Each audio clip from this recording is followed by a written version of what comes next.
en couleur de Radio-Canada. Moi, là, aujourd'hui, j'arrive des fois dans un dépanneur où je vois quelqu'un qui a 18 ans, puis il sait même pas c'est quoi la voix.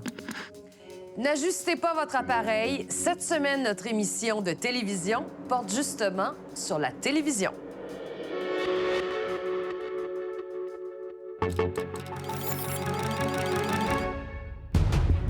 Mais rien n'oblige Samsung, rien n'oblige Roku, rien n'oblige LG à rendre nos applications disponibles. L'an dernier, le Canada a adopté une loi pour forcer les Netflix, les Disney, les Spotify de ce monde à contribuer davantage à la diffusion des productions d'ici. Mais il y a un gros angle mort. On n'a pas pensé aux téléconnectés. Je suis inquiète. Je pense qu'il faut se prendre en main. Je pense qu'il faut faire quelque chose pour être vu. Qui te dit qu'Enquête va pouvoir être écoutée dans 5 ans? Je veux pas vous faire peur, là. En attendant, on est toujours là. Ici Marie-Maude Denis. Bienvenue à Enquête.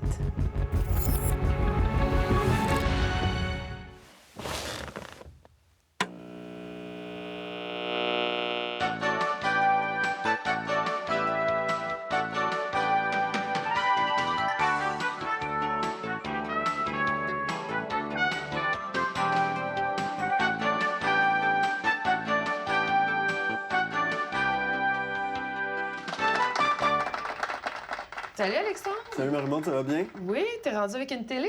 Oui, j'ai demandé une télé à Noël, puis mes parents ont exaucé mon souhait. Ah! Nouvelle télévision maintenant chez moi. OK, puis? Ben, je l'adore, elle est fantastique. J'ai accès à tout directement sur la télévision. OK, as-tu le câble, par exemple? Non, c'est ça, j'ai pas le câble, mais j'utilise les applications de streaming comme Netflix, YouTube, Disney.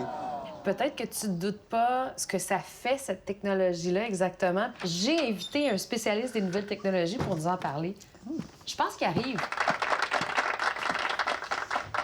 Salut, Jean-Sébastien. Hey, allô, Marie-Maude.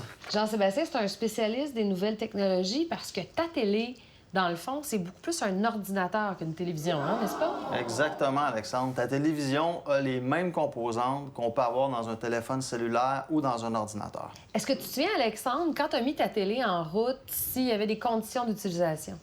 Je me souviens quand j'ai ouvert la télé la première fois, il y a eu un paquet de trucs qui sont apparus, des conditions d'utilisation. Je me souviens pas d'avoir tout lu. 2 minutes plus tard, j'ai dû les accepter parce que j'écoutais la télévision. OK, Jean-Sébastien, à quoi il a consenti, là, vraisemblablement? Alexandre a consenti à des pages de conditions d'utilisation qui proviennent du manufacturier de la télévision, le système d'exploitation, puis toutes les applications que tu as installées.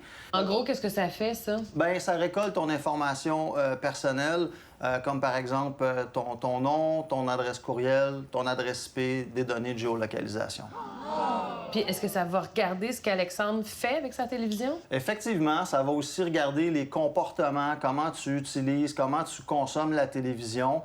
Donc, ça peut être la durée des émissions, la nature de ce que tu écoutes, et puis les interactions avec le micro, les commandes vocales. Je pensais pas que j'en acceptais autant, honnêtement, pour regarder la télé.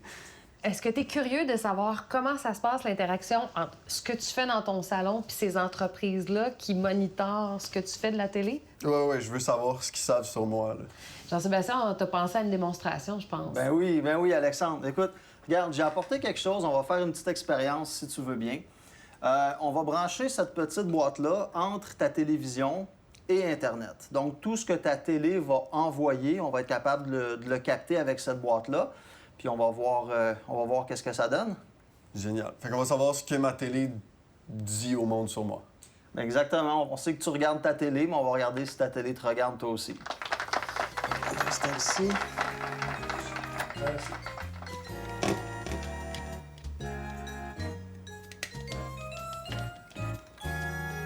Et voilà. Tout est prêt? Maintenant, on écoute? Yes! Génial. Qui veut du popcorn? Donc, je vais m'assurer que la commande est lancée.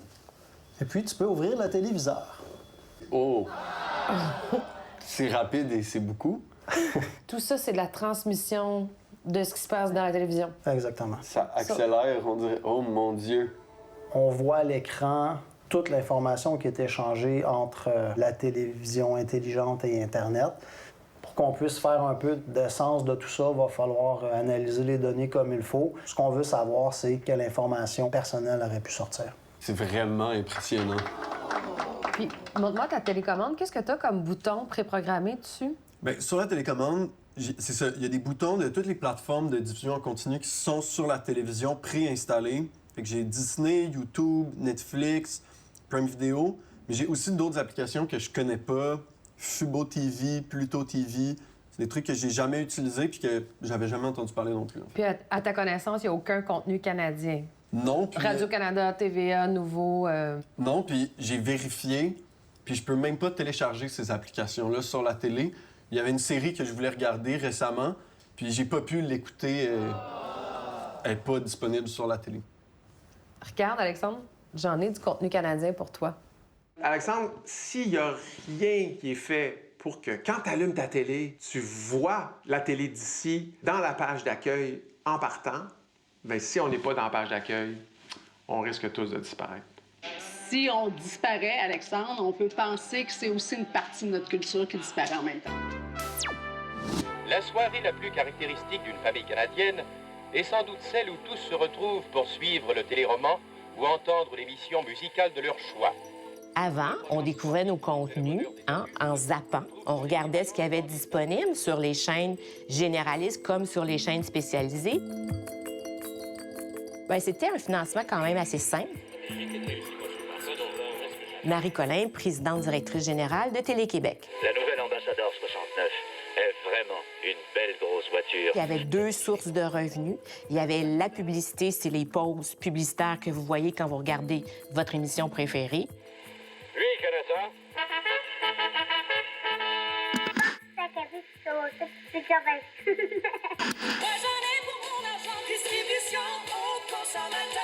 Et il y avait une redevance qui était payée pour une chaîne spécialisée. À l'époque, le taux de pénétration du câble était à 91 %. Fait qu'il y avait 91 % des foyers au Québec qui pouvaient se promener avec leur manette puis ils voyaient les contenus qui étaient disponibles. Vous aviez une réserve de boisson, vous m'en avez jamais parlé? Vous êtes donc Dieu de compagnie. Puis je veux pas me marier, je veux pas, puis je peux pas. C'est tellement une journée de cul. Je croirais pas ça. T'as 0 chance de me battre au concours de la journée de cul. Ces taux-là ont baissé beaucoup, on est autour de 73 %. Et là, on s'en va dans un monde où c'est de la télévision connectée. Si vous avez une télé connectée à la maison, il faut savoir que tous les contenus que vous voyez dans l'écran, les applications, le moteur de recherche, c'est propulsé par un système d'exploitation. Moi, c'est Émilie Lecourt. Je fais partie du département de la veille stratégique à Radio-Canada. Cela serait la même chose dans un téléphone intelligent. Vous pouvez avoir un modèle de marque Samsung ou Sony et ce qui vous permet de naviguer sur Internet, c'est le système d'exploitation Android de Google. Des modèles comme LG, Vizio, Samsung se sont dit « un petit peu là, dans ma télé, ce ne sera pas Google qui va être le système d'exploitation. Je vais développer mon propre logiciel. » Et ça, ce que ça leur permet de faire, ça leur permet d'accumuler des données, des précieuses données en fait, sur le consommateur. Alors, qu'est-ce qui se passe dans la télé d'Alexandre? Il se passe pas mal de choses. En 6 heures, on a observé plus de 2 millions de connexions sortantes.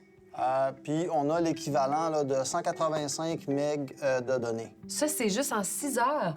En 6 heures et en sortie uniquement. C'est beaucoup.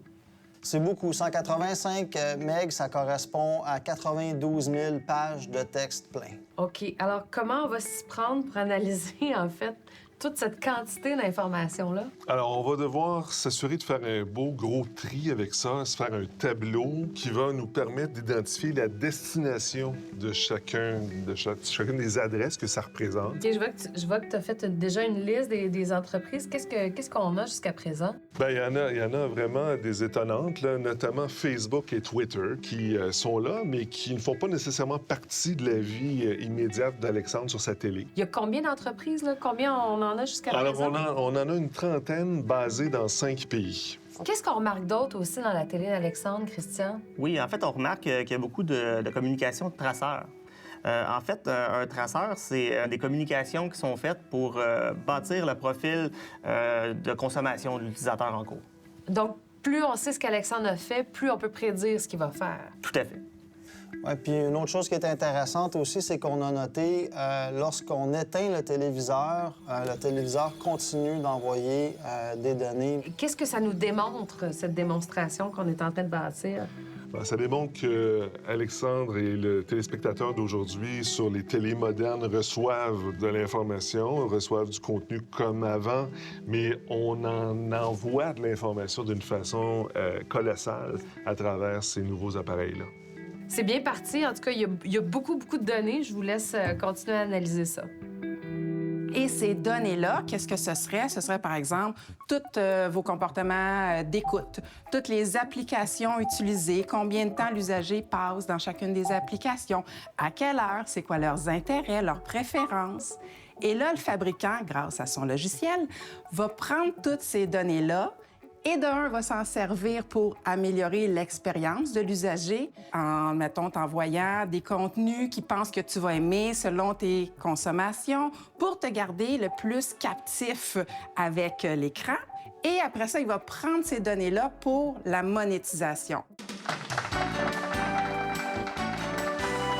Autrement dit, ils vont faire de l'argent avec tes données personnelles. Qu'est-ce qu'ils vont vendre, en fait? Bien, on a demandé au vice-président d'une agence de publicité de nous expliquer exactement comment ça fonctionne. Dans le jargon de notre industrie, on parle beaucoup en termes d'audience. Donc, par exemple, quelqu'un qui serait devant sa télé connectée et qui écoute du sport pourrait être catégorisé dans l'audience d'enthousiasme envers le sport. On pourrait même aller plus loin dans ce type d'audience-là, des sous-catégories de dire un fan de hockey ou un fan de football. Puis on décide de dire, bon, bien, pour le prochain lancement du Ford F-150, bien, on va s'assurer d'essayer de maximiser notre portée auprès de ce public-là. Donc, en ayant la donnée de la télévision, on est capable de précisément cibler cette audience-là de sportifs. C'est que là, le fabricant de télé change un peu son modèle d'affaires. Il est passé, il y a quelques années, à « je suis un fabricant, je vends des téléviseurs ». Mais maintenant, il passe d'un modèle à « je suis un fabricant, j'ai mon logiciel d'exploitation et je développe mon activité publicitaire ». Et c'est ça qui devient très lucratif pour lui. C'est ça qui lui donne des marges de profit les plus élevées. Ça ne peut pas être plus clair que dans cette vidéo de Samsung qui mousse son modèle intégré. Champion de la télé, leader du téléphone et numéro 1 de la donnée. Il fait pas la majorité de son argent avec nous vendre des télés. Il vend nos données, en fait, pour faire de l'argent. Exact. Le fabricant, il est prêt à vendre son téléviseur à rabais, à en faire des marges de profit brut très basses ou même vendre sa télé à perte parce que son objectif premier, c'est d'être dans le plus de foyers possible pour optimiser le déploiement de son logiciel et accumuler le plus de données possible pour la vente de publicité. Et il faut savoir que son téléviseur, il vend une seule fois. Après ça, c'est des revenus récurrents qui rentrent, ces revenus publicitaires. Ils deviennent d'immenses joueurs publicitaires, ce qu'ils n'étaient pas avant. Sony, Samsung, vous vendez une télévision, lui, ses revenus, c'était la vente de la télévision. Le diffuseur, qui était Radio-Canada, Télé-Québec, TVA, lui, il vous vendait de la publicité dans les pauses. Ça, c'était son revenu. Maintenant, Sony, Samsung et compagnie vont aller aussi ramasser les revenus en partie publicitaires. Autrement dit, les fabricants de télévision ils viennent maintenant chercher une partie des revenus qui allaient avant 100 % dans les poches des diffuseurs comme Radio-Canada, TVA, Nouveau. Tu comprends? OK, fait que maintenant, la tarte est divisée autrement, puis ces diffuseurs-là récoltent une plus petite partie des revenus totaux. Exactement. Donc, ça fait moins d'argent pour les programmations des généralistes.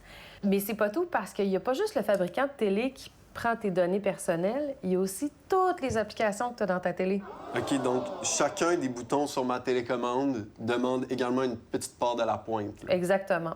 Et ton fabricant de télé, par exemple, quand tu vas dans l'application, mettons Netflix, YouTube, il veut quand même savoir ce que tu fais. Est-ce que tu connais le logiciel Shazam? Ouais, ce qui te permet de reconnaître de la musique. Oui, c'est ça. Tu chantes une chanson, puis il va reconnaître c'est quoi l'air. Bien, il y a la même chose dans ta télé, mais pour l'image. Les fabricants de télé ont trouvé une autre façon de collecter la donnée. C'est assez simple, c'est par capture d'écran. Donc, la télévision connectée va prendre des captures d'écran à chaque quelques secondes. Et là, il y a un robot à l'aide d'intelligence artificielle qui va tout simplement analyser les images et être capable de les décrypter et les reconnaître. Vous écoutez du hockey, la télé prend des captures d'écran, va être capable de reconnaître quelqu'un qui est en habit de sport avec un casque. Est-ce que c'est du football? Non. OK, je vois qu'il y a un bâton. Ah, c'est probablement du hockey. Vous tombez dans l'audience fan de hockey. Ça paraît que tu es occupé avec tes études. Tu as écouté juste 6 heures de télé dans les derniers jours. Ça a du bon sens. Je travaille pas mal. OK, bien, écoute ça. Donc, Alexandre, durant les 6 heures d'écoute, ta télé a contacté 400 adresses IP différentes dans 5 pays différents. Ah ouais? Lesquels? Le Canada, les États-Unis, la France, l'Irlande et la Chine. Petite note au sujet de la Chine. On a consulté un expert. En Chine, il y a une loi qui permet au gouvernement chinois d'accéder aux données détenues par les entreprises chinoises, comme c'est le cas ici. OK, donc ma télé me relie au gouvernement chinois. Bien, théoriquement, le gouvernement chinois peut consulter les informations détenues par ces entreprises-là qui sont en Chine. Donc, tu le vois, comment le nerf de la guerre, c'est d'aspirer tes informations personnelles parce que c'est ça le nouveau modèle économique de la télé connectée. Mais c'est pas ça le pire.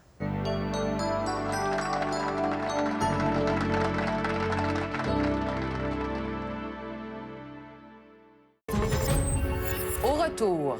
Si on n'existe plus, si tous les enfants n'écoutent que du YouTube, puis s'il n'y a pas cette connexion-là avec la télé où ils peuvent se voir, ben oui, ça fait en sorte qu'ils vont consommer de la télé américaine. Loin des yeux, loin du cœur, dit l'adage. Ce qui inquiète les artisans de la télé d'ici, c'est que si on n'est plus visible dans l'écran principal de votre télé connectée, bien, vous allez tout simplement regarder autre chose. L'ouverture. Hey, comment est-ce qu'il va? Ça va bien. Ça va bien? OK. OK, JB, c'est bon pour toi? Ça fait dans 5 secondes. 4, 3, 2... Chez nous, mon père avait une épicerie. On était dans une petite ville. Et le lendemain de la fin du téléroman, de la soirée du hockey, du bye-bye, de peu importe qui avait chanté à Adlib ce soir-là, tout le monde parlait de ça. Aux 3-4 clients, on recommençait l'histoire, on recréait la scène. Il y avait vraiment un lien social derrière ça. Ça prend du courage pour crier, crier. Ça prend beaucoup de place, chanter ce qui nous passionne. J'ai toujours aimé la télé. Ça a toujours été un élément de curiosité. Il y a des affaires que j'avais pas le droit d'écouter parce que mes parents ils trouvaient ça trop vulgaire. Les tannants, j'avais pas le droit d'écouter ça. Les sceptiques seront, messieurs, je le réitère, confondus! Des fois, le capitaine Bonhomme, il y avait des jokes de club. On revient à l'histoire de Diane parce que après 2 expériences... Claire Lamarche, dans ma télé, tu sais, quand elle avait un seul enjeu, là, mais qu'elle réunissait un paquet de monde, puis qu'elle faisait « vous là-bas, qu'est-ce que vous en pensez? » Puis « vous là-bas », elle a été, pour moi, fondamentale. Moi, là, aujourd'hui, j'arrive des fois dans un dépanneur où je vois quelqu'un qui a 18 ans, puis il sait même pas c'est quoi la voix. Le nouveau mot, là, c'est découvrabilité. Donc, comment être visible? Comment faire en sorte qu'on puisse mettre à la vue nos contenus, nos émissions, qu'on n'ait pas à se chercher pour se voir. Une émission couleur de Radio-Canada. Est-ce que tu peux me montrer ton écran principal, voir qu'est-ce qu'il y a? Ouais, voilà. Donc, j'ai les programmes. Ça ressemble beaucoup à ce qu'il y a sur la télécommande. Donc, Netflix, YouTube, Disney, Crave. Il n'y a pas beaucoup de contenu canadien à part Crave. Il n'y a aucune réglementation qui oblige, par exemple, LG ou Samsung, quand ils vous vendent votre télé, que de facto, vous ayez les applications des chaînes nationales. Il faut juste savoir que quand un diffuseur canadien décide de se mettre une application, ben c'est pas gratis, là. Eux autres, l'autre bord, ils disent, ben parfait, moi, tu vas me donner un pourcentage de tes revenus. Donne-moi ton argent, donne-moi ton lunch. Ce qui se passe, c'est que les diffuseurs canadiens, ils doivent négocier avec chacun des fabricants téléconnectés un à un pour pouvoir être dans le téléviseur. Et si les négociations fonctionnent mal, bien, on n'est juste pas présent dans certains modèles. S'il n'y a plus de réglementation ou qu'il n'y a pas d'obligation pour les fabricants de télé, est-ce que vraiment ils vont vouloir nous mettre de l'avant d'eux-mêmes? Ils n'ont pas besoin des joueurs canadiens. Si Netflix, YouTube et compagnie leur génèrent assez d'auditoires, leur génèrent assez de données et de revenus, ils n'ont pas besoin des autres et des joueurs d'ici. Quand vous achetez vos télés en ce moment, vous l'avez YouTube puis Netflix de facto. Il faudrait qu'on soit capable de retrouver nos chaînes nationales. C'est une question de découvrabilité, de protection de notre culture et de notre économie. Alors, la conséquence de tout ça, c'est que ça va marginaliser de plus en plus la culture francophone. Parce que l'offre, on le voit déjà quand on ouvre cet écran-là, l'offre des francophones, elle est vraiment minime. Les belles histoires des pays d'en haut. Les patois qu'on entendait dans les téléromans, ça faisait partie de nos habitudes. Viande à chien, boulot noir. Des boulots noirs. Avec 3000 piastres, on bat Séraphin en criant lapin. Moi, j'ai appris ça à la télévision. Ça fait partie de notre identité puis de notre patrimoine culturel. À partir du moment où on n'aura plus la possibilité de générer de nouveaux patois, de nouvelles habitudes, de nouvelles visions de ce que nous sommes, ça veut dire que c'est d'autres qui vont l'imposer. Il y a toutes sortes de préjugés autour des femmes qui se font avorter. T'sais, on a une icône au Québec qui s'appelle Jeannette Bertrand. Bien, c'est par la télé que Jeannette Bertrand a fait évoluer les mœurs. T'sais, au Québec, on a quand même, par rapport aux relations hommes-femmes, par rapport à plein de choses, on a une certaine évolution et qu'on ne trouve pas dans d'autres pays à travers le monde, que les Américains n'ont pas de la même façon. Je suis préoccupée qu'on ne se voit plus, que nos concitoyens se voient plus, se reconnaissent pas, parce que c'est ça aussi qui fait le succès de ce qu'on est. Mais ça fait plusieurs années que tu n'as pas écouté les chaînes généralistes québécoises. Oui. Pratiquement pas. Sinon, certaines séries, là, c'est comme ça que je l'écoutais sur mon ordinateur. Les séries clés. Puis, est-ce que tu penses que de ne pas avoir de chaînes canadiennes, québécoises dans ton écran, ça va faire que tu vas consommer moins de télé québécoise? Bien, je pense que c'est un peu inévitable. S'il y a quelque chose qui n'est pas sur le menu, il y a vraiment moins de chances que je le commande au restaurant. Bien, je pense que c'est un peu la même chose. Si j'ai peu d'offres québécoises, il y a de bonnes chances que je manque des trucs. Il reste que je vais en consommer. Je pense que le volume général va diminuer. On devrait beaucoup s'inquiéter de ce que les jeunes ne consomment pas en ce moment ici. Et il y a peu de diffuseurs qui le regardent, mais c'est quand on est enfant qu'on bâtit ses attachements à la culture. Il y a beaucoup d'études qui le prouvent. Une étude de l'Université d'Ottawa qui dit que ce que tu as regardé dans ta jeune enfance, ça détermine ton attachement à la culture pour le reste de ta vie. Ben, s'ils sont arrivés, les amis, oui. Ça veut dire qu'il est 4 heures précis? Ben, à peu près, enfin, un petit peu plus. Excusez-moi, les amis. Hé, là, où est-ce que tu vas comme ça? Inquiète-toi pas, passe mon temps avec tes souliers, on va t'aider à les retrouver. Ben, merci, les filles. Si on n'existe plus, si tous les enfants n'écoutent que du YouTube, puis s'il n'y a pas cette connexion-là avec la télé où ils peuvent se voir, ben oui, ça fait en sorte qu'ils vont consommer de la télé américaine. Puis on va revenir à, tu sais, les Dallas, là.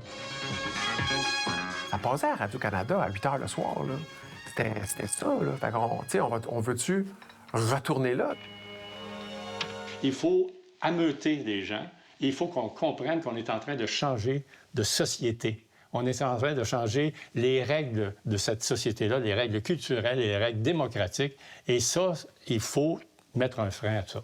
Au Royaume-Uni, il y a un projet de loi sur la table pour que les chaînes publiques soient là. En France, il y a un autre projet de loi pour que toutes les chaînes nationales soient visibles, facilement découvrables, facilement visibles aux consommateurs. Et l'Australie a le même type de projet de loi. Ça, est-ce qu'il y a ça au Canada? Bien, on va demander à la ministre du Patrimoine une entrevue pour savoir si le Canada veut légiférer pour faire comme ces pays-là. Puis il faudrait aussi que j'appelle les fabricants de télévision pour voir s'ils sont ouverts à se faire réglementer.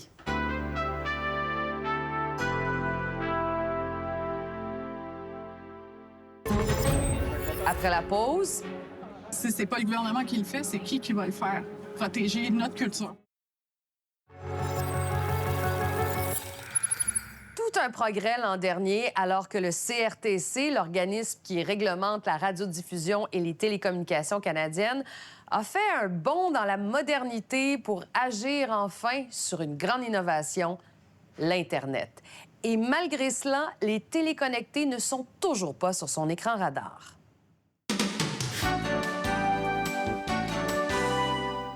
Puis, qu'est-ce que ça a donné? Bien, on a appelé Samsung, Sony, LG. Il n'y a aucun des fabricants de télé qui a voulu nous donner une entrevue. Il y a juste Roku qui avait dit oui au début, mais qui s'est désisté quand ils ont su exactement c'était quoi le sujet. Par contre, LG nous a envoyé une déclaration écrite, je l'ai imprimée.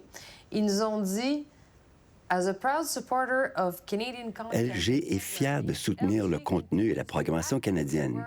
LG continue de travailler activement avec les plateformes locales de diffusion en continu pour inclure et élargir l'offre de contenu canadien sur nos télévisions. Qu'est-ce qu'on entend de leur part quand on dit ils devraient être obligés de mettre les chaînes canadiennes? Il y a quand même de l'opposition, là, j'imagine. Ah ben oui, comme tout grand joueur numérique, ils veulent pas se faire réglementer. Ça, c'est certain. Ça leur met des bâtons dans les roues. Les géants numériques, auxquels s'ajoutent maintenant les propriétaires de toutes ces entreprises qui sont les propriétaires des télévisions connectées, ils refusent de reconnaître l'autorité de l'État. Ils ne veulent aucune forme de réglementation. Ils veulent défier l'État dans tous les domaines. Donc, au nom de rétablir l'autorité de l'État, on a le devoir, à mon point de vue, d'établir une réglementation, parce que sinon, ce sont les géants numériques qui vont décider pour nous. Si on ne fait rien, si nos gouvernements ne travaillent pas à trouver des systèmes, une législation pour protéger ce qu'on a, bien, qui sait ce que ces géants-là vont souhaiter faire dans leur plan d'affaires? Eux, ils sont là pour des raisons mercantiles. C'est des gens qui sont en affaires. Ils ne sont pas là pour protéger la culture d'ici. C'est sûr que la télé est une vitrine pour nos livres, pour nos musiques. Ici, on le voit. Si vous allez tout de suite après l'émission voir sur iTunes, sur le palmarès des ventes, tout de suite, vous allez voir les chansons francophones qu'on a jouées dans les 10-12 premières positions, tout le temps. Tout le temps, il y a un impact qui est direct. C'est sûr que c'est une vitrine qui est majeure pour plein de formes d'art. Moi, j'aime ça quand on m'aime, j'aime ça aimer, puis j'ai pas peur de le dire. C'est des artistes, des artisans, une industrie qui pourrait tomber si les choses n'évoluaient pas. Allô? Maurice fait des travaux dans ton bureau. Il va falloir que tu trouves une autre place pour travailler un matin. Ils vont certainement dire au gouvernement fédéral, ne nous réglementez pas, on va en proposer du contenu francophone canadien. Oui, c'est vrai. Cependant, qu'est-ce que ça signifie? Ça veut dire qu'on va en faire, mais on ne vous promet pas qu'on va les mettre en tête de liste. On vous promet une chose, c'est que ça va être enseveli dans l'ensemble de l'offre qu'il y a à l'intérieur de ça.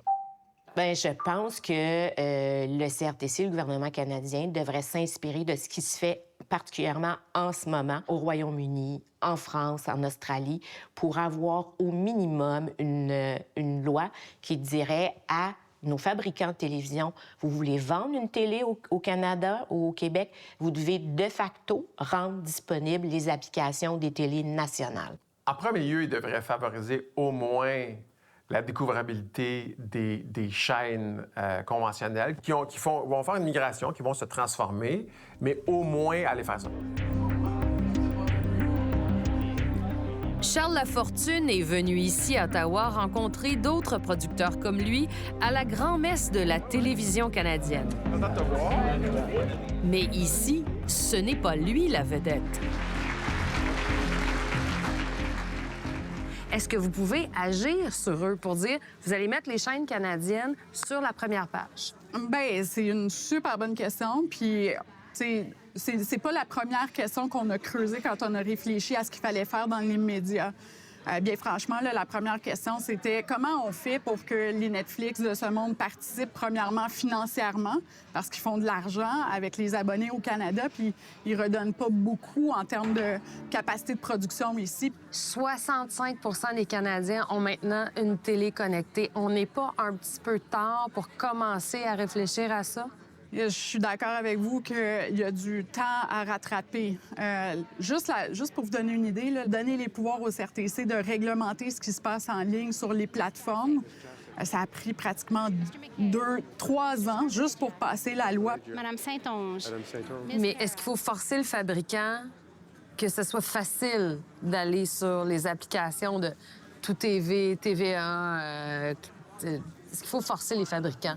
Bien, je pense que le CRTC doit se pencher là-dessus. C'est une des façons où, effectivement... Mais s'il n'en tenait qu'à vous? Bien oui, absolument.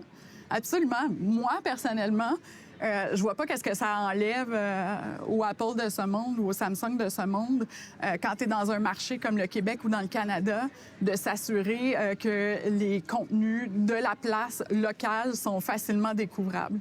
Et oui, je pense que c'est quelque chose qui est faisable.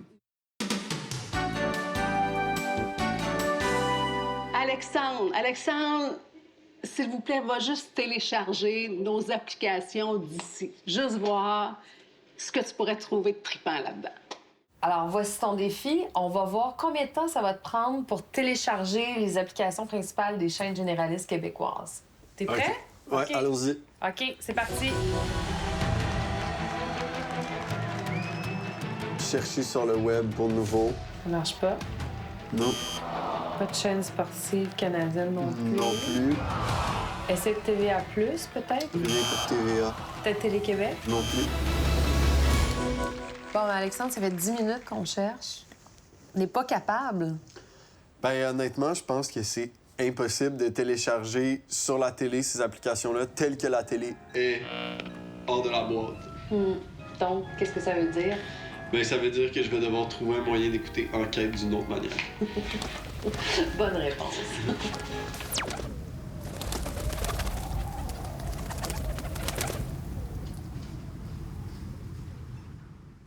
En passant, on a vérifié avec le soutien technique du fabricant de la télé d'Alexandre et il n'y a effectivement pas moyen d'installer d'autres applications que celles qui sont déjà dans la télé, ce qui n'est pas nécessairement le cas pour d'autres marques.